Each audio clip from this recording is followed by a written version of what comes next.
الحمد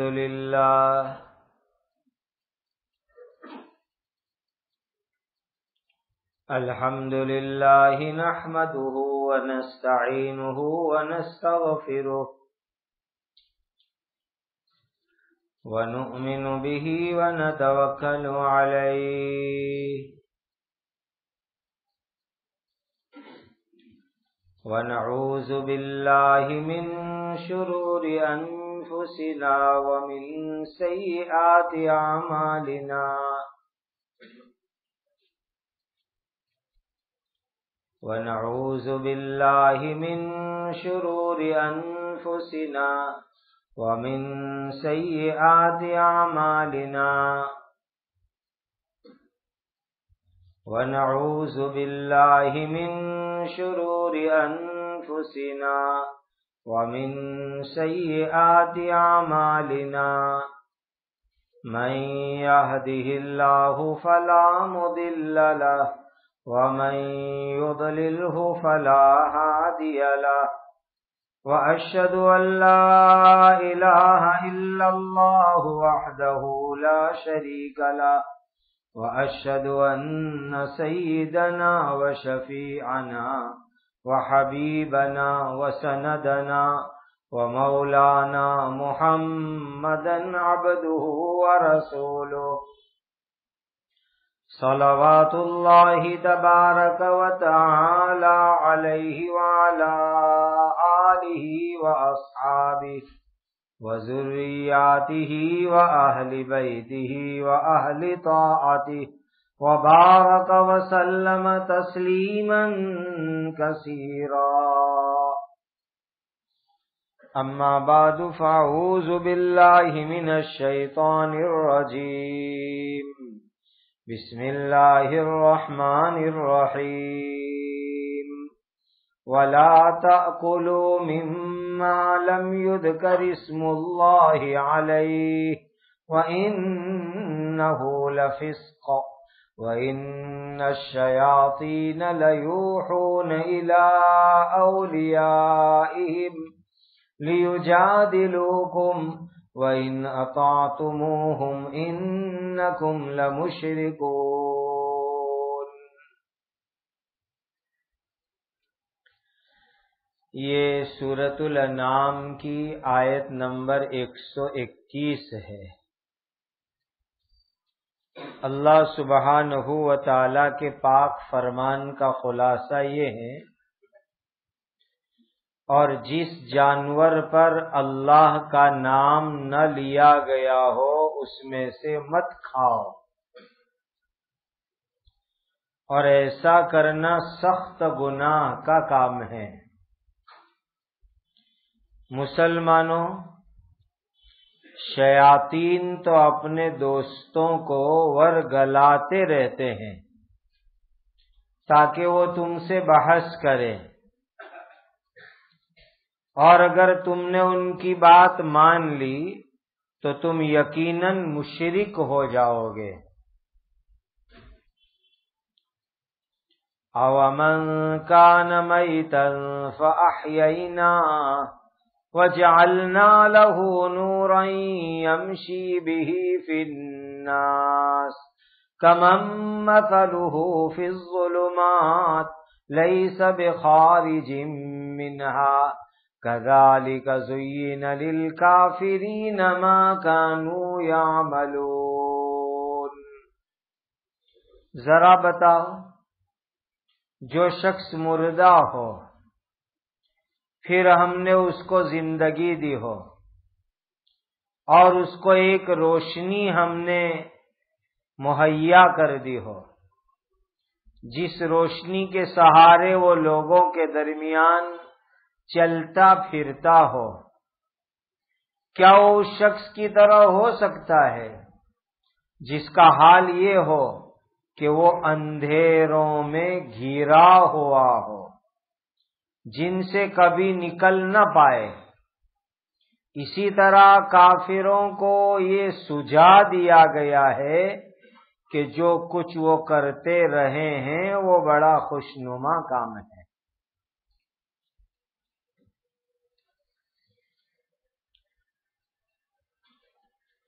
اللہ سبحانہ و تعالی نے اس دنیا میں ہماری ضروریات پوری کرنے کا انتظام فرمایا ہے۔ انسان کی ضرورتیں الگ الگ طرح کی ہے۔ کپڑے بھی ایک ضرورت ہے، بدن کو چھپانا۔ اس ضرورت کو پورا کرنے کے لیے اللہ نے کپڑے کا انتظام فرمایا۔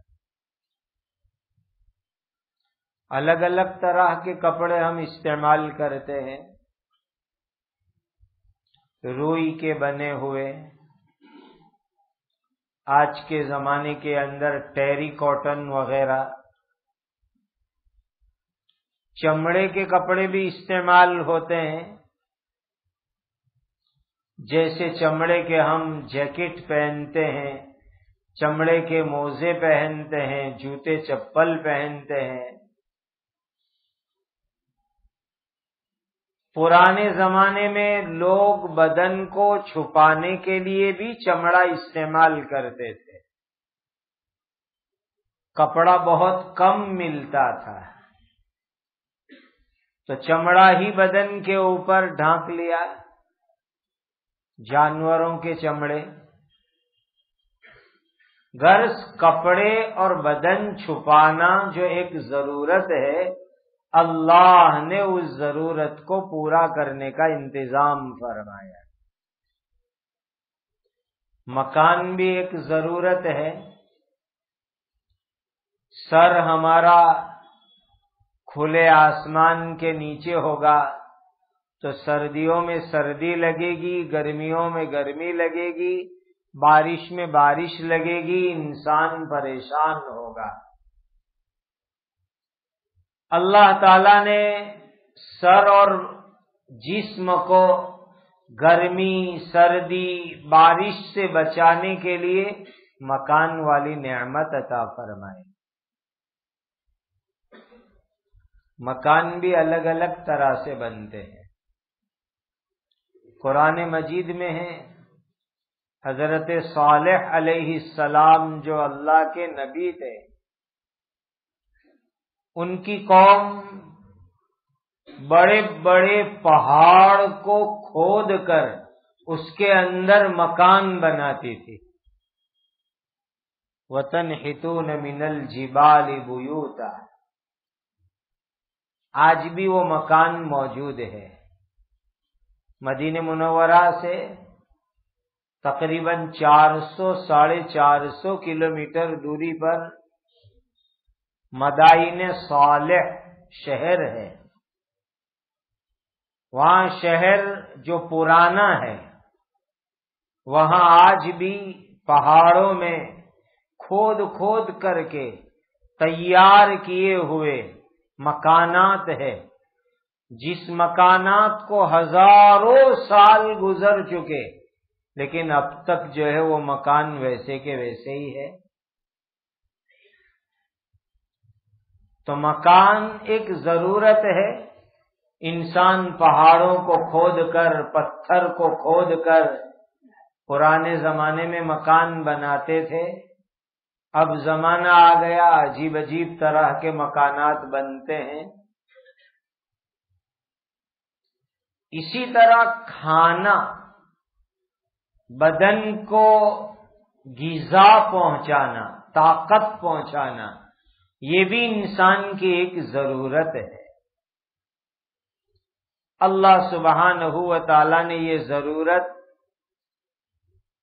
ایک تو زمین سے اگنے والی چیزوں کے ذریعے پوری فرمائی۔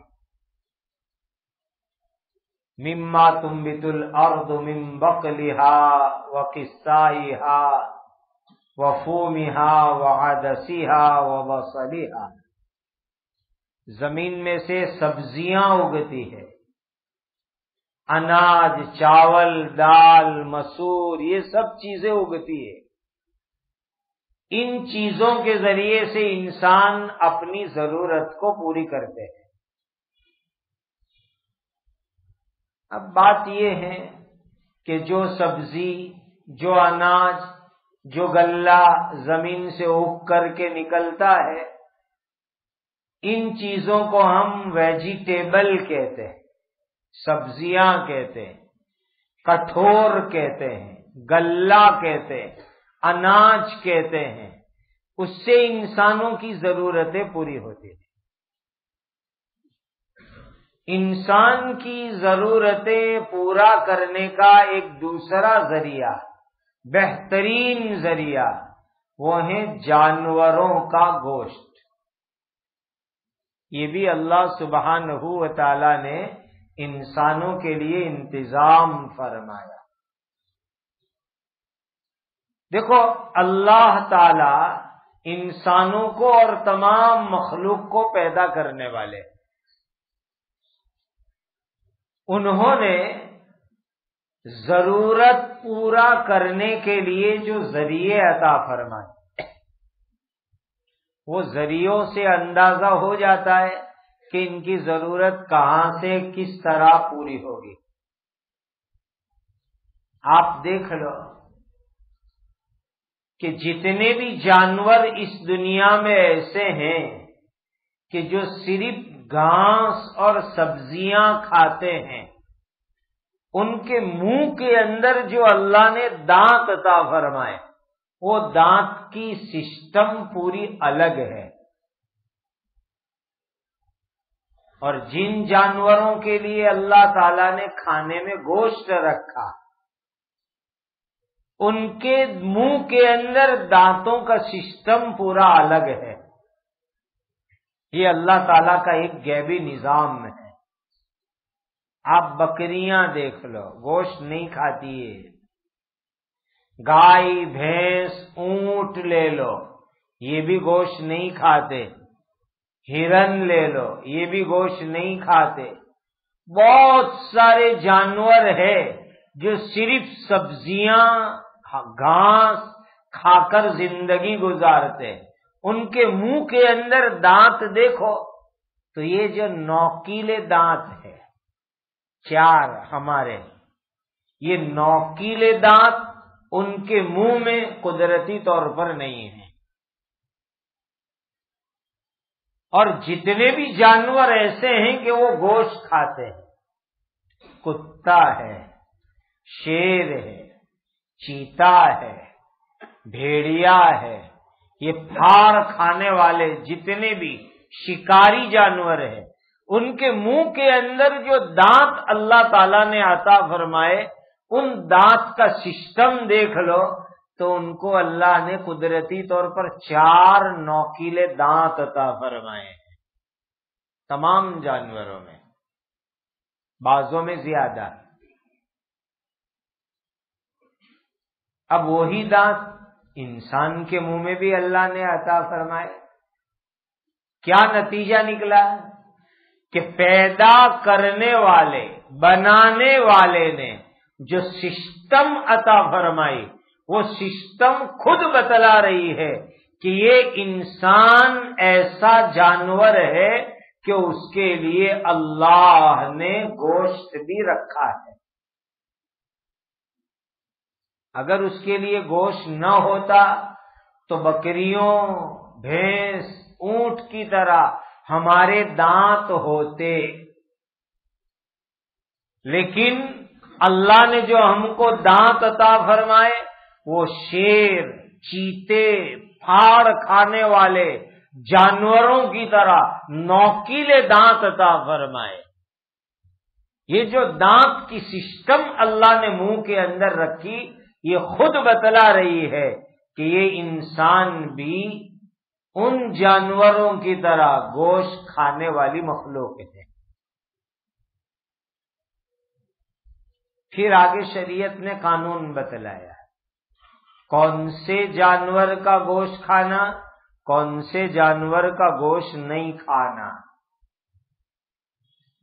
سب جانور اللہ تعالیٰ نے برابر نہیں رکھے،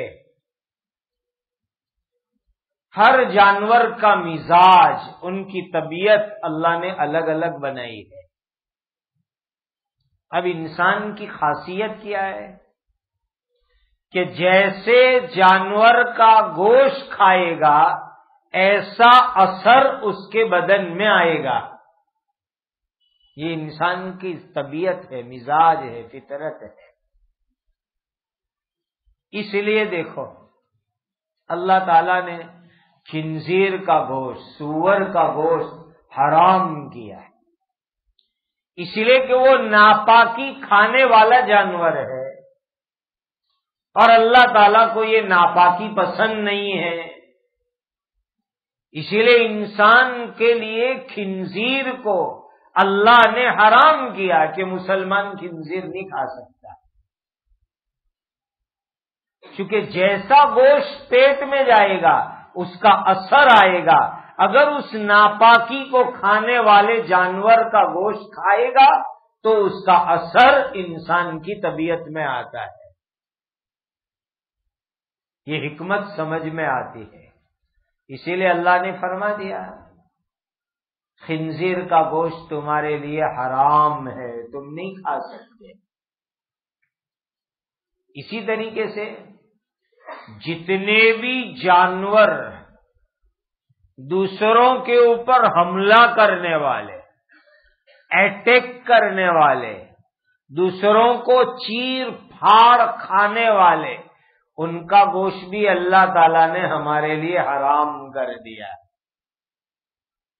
کہ بھئی یہ انسان اگر ان چیر پھاڑ کرنے والے، لڑنے والے، حملہ کرنے والے جانوروں کا گوشت کھائے گا تو یہ انسان دوسرے انسان کو ایسا کرے گا. اسی لیے جتنے بھی جنگلی جانور، پھاڑ کھانے والے جانور، درندے، حملے کرنے والے، ایسے جانوروں کا گوشت ہمارے لیے منع ہے، نہیں کھا سکتے. کتے کا گوشت نہیں کھا سکتے، شیر کا نہیں کھا سکتے، چیتے کا نہیں کھا سکتے. اس لیے کہ یہ سب جانور لڑنے والے، مارنے والے، حملہ کرنے والے، پھاڑنے والے، اللہ تعالیٰ نے جو ہے ایسی چیز سے انسان کو بچانا تھا، اسی لیے ایسی چیزوں کا گوشت اللہ تعالیٰ نے حرام کر دیا، مت کھاؤ. اب ذرا غور کرو، جتنے جانوروں کا گوشت حلال ہے یہ تمام جانور ایسے ہیں جو اپنی طبیعت میں، اپنے مزاج میں بڑے ٹھنڈے اور سیدھے سادے ہیں،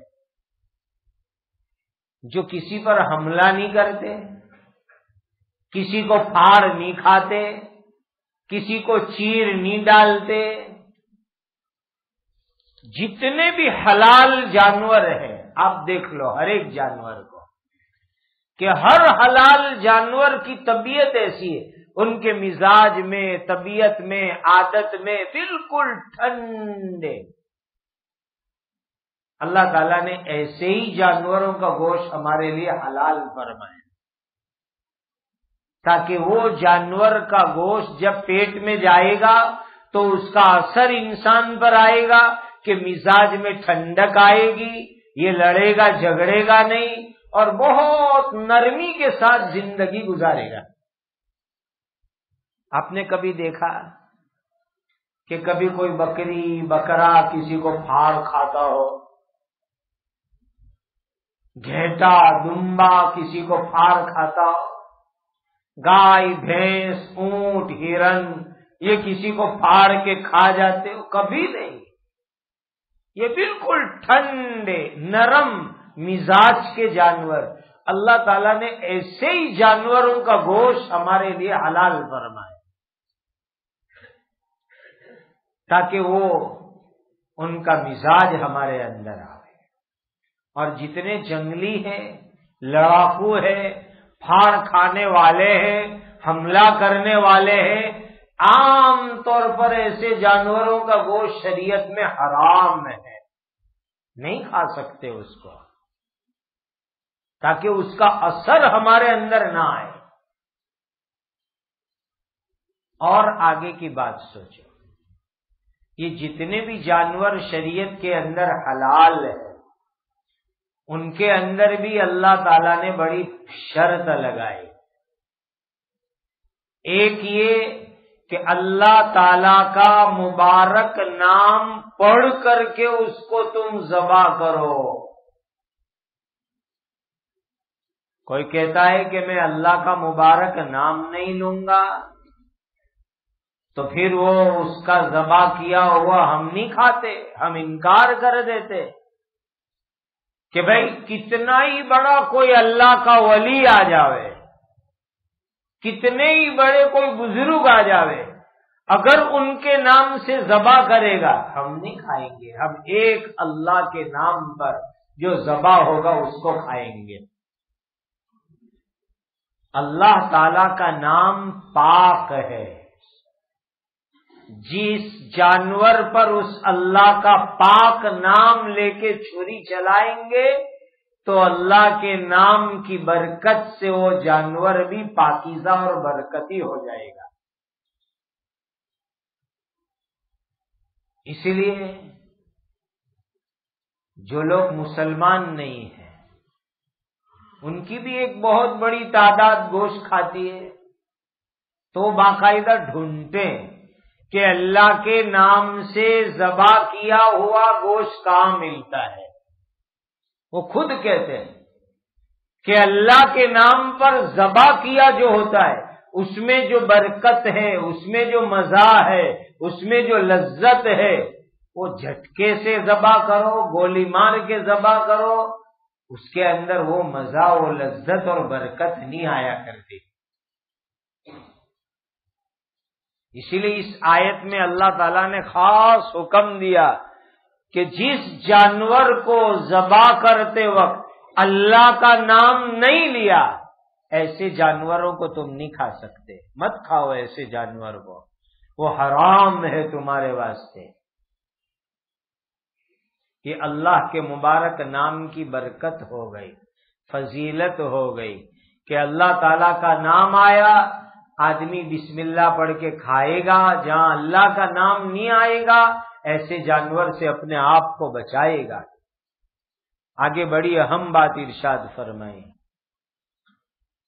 شیطانوں کا کام یہ ہے کہ وہ اپنے دوستوں کو غلط باتیں سکھاتے ہیں، اور غلط باتیں سکھانا یہ شیطان کی عادت ہے، اور غلط بات سکھا کر کے لیوجا دلوں کو وہ آپس میں جھگڑے کھڑے کرواتے ہیں. اسی لیے جھگڑا یہ شیطان کی نشانی ہے، شیطانیت کی نشانی ہے. بلا وجہ فضول بحث، فضول جھگڑے یہ شیطانی کام ہے. شیطان کیا کرتا ہے؟ انسان کے بدن کے اندر خون کی طرح چلتا ہے رگ میں، اور انسان کو گرم کرتا ہے، غصے کرتا ہے، اور جب انسان غصے میں آ جاتا ہے تو لڑنے جھگڑنے گالی گلوچ پر اتر آتا ہے.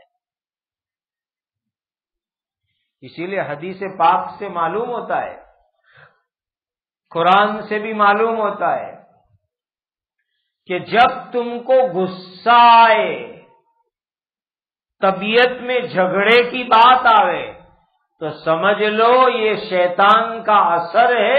فوراً پڑھو اعوذ باللہ من الشیطان الرجیم، اللہ شیطان سے میری حفاظت فرما. یہ شیطان کا کام ہے چھیڑنا. بہت سے فتین لوگ ہوتے ہیں شیطان کے ایجنٹ، وہ کیا کرتے ہیں؟ ان کا کام یہ چھیڑ چھاڑ کرنا، انگلی کرنا. وہ چھیڑ چھاڑ کر کے انگلی کر کے پیچھے ہٹ جاتے اور لوگوں کو لڑا دیتے، اور بیوقوف لوگ لڑتے ہیں.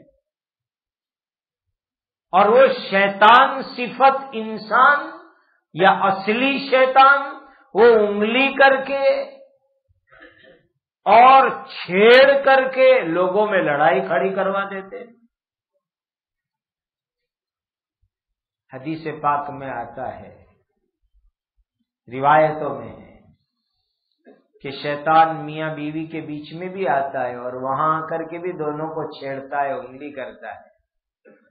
اور ان دونوں کے درمیان میں جھگڑے کرواتا ہے، اور بعض مرتبہ وہ جھگڑے نعوذ باللہ طلاق تک پہنچ جاتے ہیں۔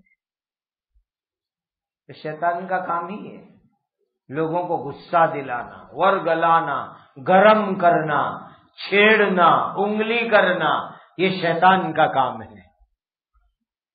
اسی لیے غصے کے وقت پر انسان کی عقل قابو میں نہیں رہتی، عقل قابو سے نکل جاتی ہے۔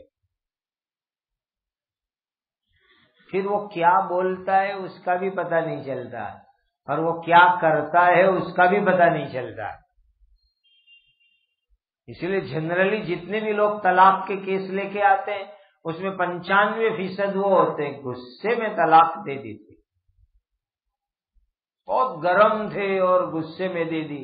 میں کہتا ہوں کوئی پیار میں تھوڑا ہی طلاق دیتا ہے،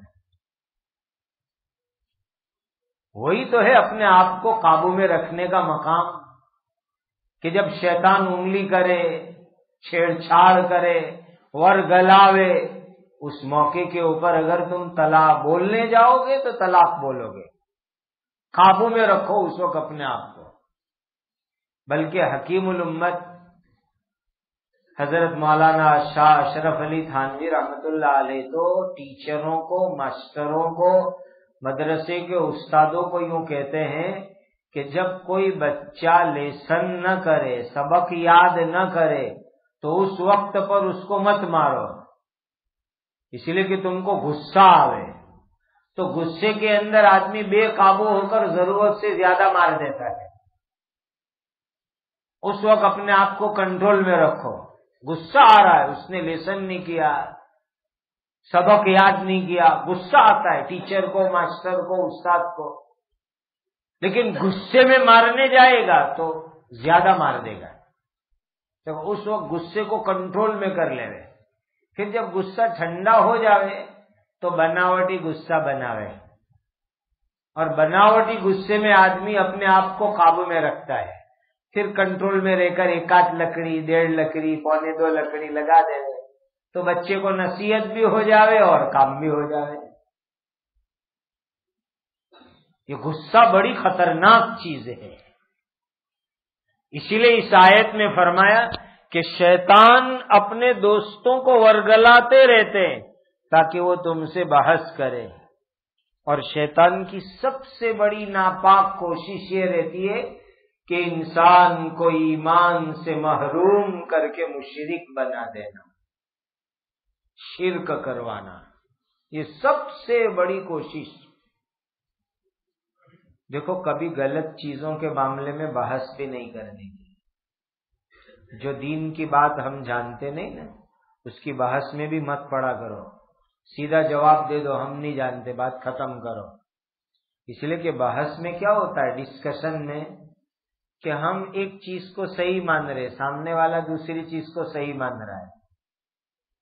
اب علم اپنے پاس ہے نہیں تو اپنی طبیعت میں آئے گی ضد، میں اپنی بات کو سچی ثابت کرنے کے لیے جھوٹی سچی دلیلیں دوں گا، سامنے والا بھی اپنی بات سچی ثابت کرنے کے لیے جھوٹی سچی دلیلیں دے گا، اور اس میں بعض مرتبہ ڈسکشن کرتے کرتے نعوذ باللہ انسان ایمان برباد ہو جاوے ایسی بات بول دیتا ہے۔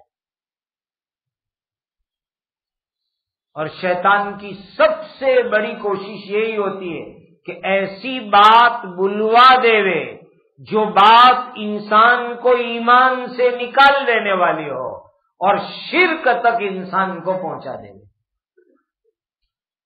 ایسی بات شیطان بلوا دیتا ہے۔ اسی لیے بحث، ڈسکشن، کامنٹ کرنا یہ ہر ایک کا کام نہیں ہے۔ دین کے معاملے کے اندر کون بحث کرے؟ جن کے پاس علم پکا ہو، دین کا علم ہو اور تقویٰ ہو، اللہ کا ڈر ہو، اور بحث میں اخلاص ہو کہ ہم سامنے والے کی اصلاح کرنا چاہتے ہیں، ان کی خیر خواہی چاہتے ہیں، بھلا چاہتے ہیں، ایسے لوگ بحث کریں۔ ہر ایک کے بس میں نہیں ہے بحث کرنا، اور خاص کر کے دینی ٹاپک کے اوپر دین کے معاملے میں بحث مت کیا کرو۔ بہت سی مرتبہ بحث کرتے کرتے آدمی اتنے آگے نکل جاتے کہ ایمان ختم ہو گیا، بیچارے کو پتہ ہی نہیں ہوتا ہے۔ فائدہ کیا ہوا کہ میری بات وزندار رہی، میں نے سامنے والے کو چپ کر ڈالا، اس کو لاجواب کر ڈالا، وہ میرا جواب نہیں دے سکا، اس میں کیا تم کو حاصل ہوا؟ کہ تم ایمان برباد کرو، جھوٹ بولو، غلط دلیلیں دو اور اس کے ذریعے سامنے والے کو خاموش کر دو، حاصل کیا ہوا؟ کچھ بھی نہیں ہوا، بلکہ تم نے اپنا بڑا نقصان کر ڈالا۔ تو شیطان کی سب سے بڑی سازش یہ کہ وہ انسان کو شرک تک لے جاوے۔ آیت میں اللہ تعالیٰ نے منع فرمایا کہ تم اپنے آپ کو بچاؤ۔ اسی لیے حدیث میں بڑی پیاری پیاری باتیں آئی۔ دیکھو غصہ آوے نا تو ایک کام تو کرو، اعوذ باللہ من الشیطان الرجیم پڑھو، اس سے غصہ ٹھنڈا ہو جاتا ہے۔ اسی طریقے سے قرآن کی ایک آیت بھی ہے، رب اعوذ بک من ہمزات الشیاطین واعوذ بک رب ان یحضرون۔ یہ آیت پڑھنے کی برکت سے بھی شیطان بھاگ جاتا ہے، غصہ ٹھنڈا ہو جاتا ہے۔ پھر اور بھی اہم ایک بات سنو، آپ کھڑے ہو اور غصہ آوے تو کھڑے نہیں رہنے کا، بیٹھ جانے کا، بیٹھے اور غصہ آوے تو سو جانے کا، غصہ آوے ٹھنڈے پانی سے غسل کرنے بیٹھ جاؤ، غصہ آوے ٹھنڈے پانی سے وضو کرنے بیٹھ جاؤ، یہ غصے کے علاج ہے۔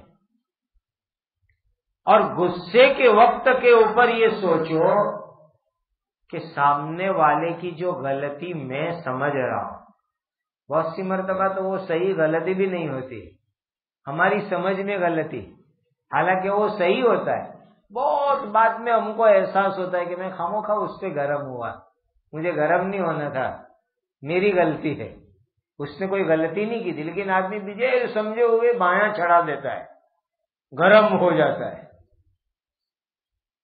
تو یہ سوچو کہ جس چیز کو میں غلطی سمجھ رہا ہوں حقیقت میں بھی وہ غلطی ہے کہ نہیں ہے، یہ سوچو۔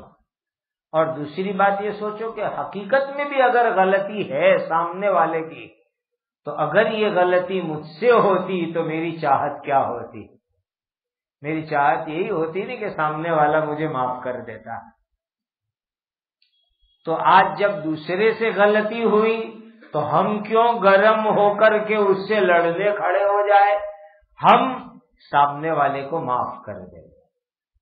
جیسا ہم سے غلطی ہوتی تو ہماری چاہت ہوتی کہ وہ معاف کر دے، تو اگر سامنے والے سے غلطی ہوئی ہم معاف کر دے والے۔ اللہ نے خود فرمایا فمن عفا واصلح فاجرہ علی اللہ، جو معاف کر دے وے اور سنبھال لے وے حالات کو، درست کر لے وے حالات کو، اللہ تعالیٰ اس کو بہت بڑا ثواب عطا کریں گے۔ معافی تو بہت بڑی چیز ہے۔ ہم چاہتے ہیں نا کہ اللہ ہم کو معاف کرے، تو ہم لوگوں کو معاف کرے، اللہ ہم کو معاف کر دیں گے، سیدھا حساب ہے، سیدھی بات ہے۔ اللہ ہم سب کی شیطان کی شرارت سے حفاظت فرمائے، بیجا غصے سے حفاظت فرمائے، حرام جانوروں کو کھانے سے اللہ حفاظت فرمائے، اور حلال اللہ کے پاکیزہ نام والا مبارک نام والا اللہ ہم سب کو رزق عطا فرمائے۔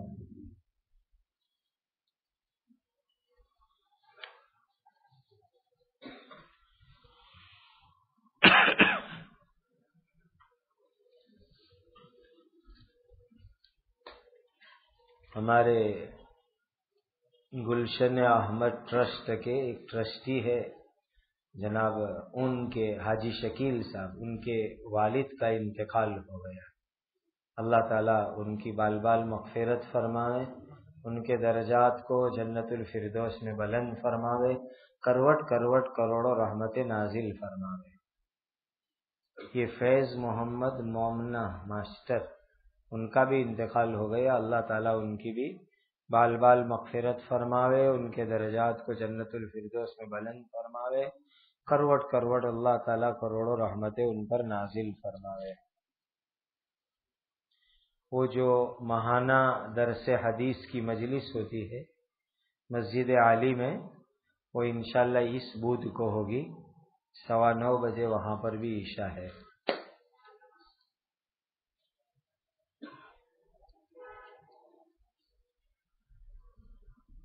یہ بچہ حفظ شروع کر رہا ہے جی،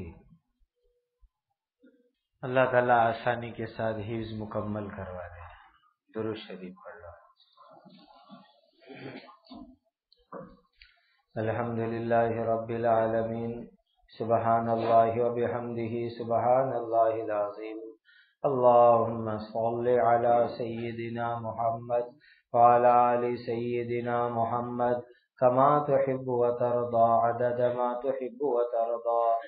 لا الہ الا اللہ العظیم الحلیم، لا الہ الا اللہ رب السماوات والارض ورب العرش العظیم۔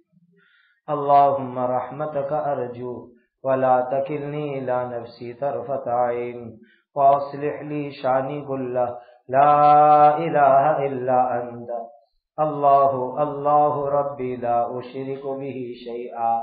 ربنا آتنا فی الدنیا حسنۃ وفی الآخرۃ حسنۃ وقنا عذاب النار یا ذا الجلال والاکرام۔ اے اللہ، ہم سب کے سب گناہوں کو معاف فرما دیجیے۔ اے اللہ، اپنے فضل سے ہماری مغفرت فرما دیجیے۔ اے اللہ، ہمارے سب گناہوں کو معاف فرما دیجیے۔ زندگی کا ہر کام حضرت نبی کریم صلی اللہ علیہ وسلم کی سنت کے مطابق کرنے کی توفیق عطا فرما دیجیے۔ اے اللہ، جنہوں نے حج کی نیت اور ارادہ کیا ہے، اپنے فضل و کرم سے ان سب کو حج مبرور عطا فرما، حج مقبول عطا فرما، زیارت مدینہ سے مالا مال فرما۔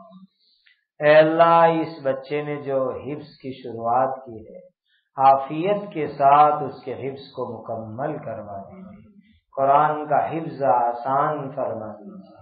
جتنے بھی بچے پورے عالم کے اندر ناظرہ پڑھ رہے ہیں، اللہ ان کے لیے صحیح طریقے سے ناظرہ پڑھنا اور مکمل کرنا آسان فرما۔ جو حافظ ہو رہے ان کے لیے حفظ قرآن کی تکمیل آسان فرما۔ جو علم دین حاصل کر رہے ہیں ان کے لیے حصول علم دین اور عمل آسان فرما دیجیے۔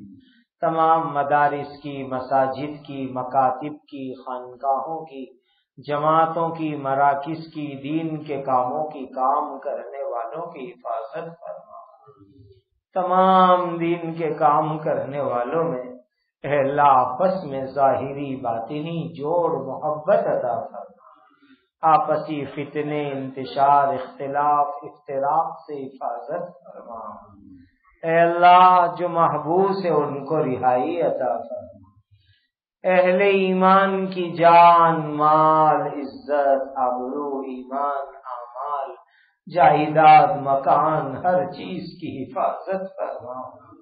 بے سہاروں کو سہارا عطا فرما، اجڑوں کو آباد فرما، پریشان حال کی پریشانیوں کو دور فرما۔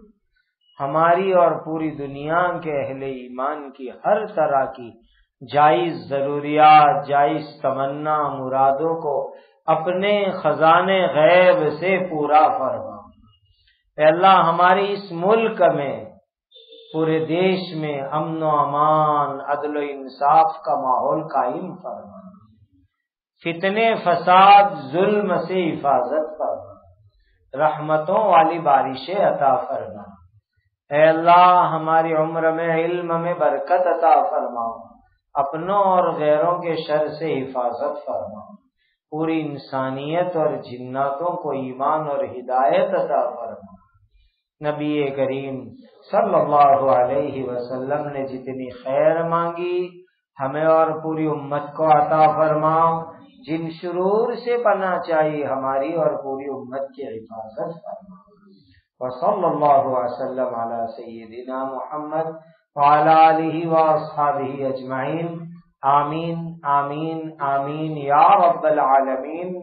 سبحان ربک رب العزت عما یصفون وسلام علی المرسلین والحمد للہ رب العالمین۔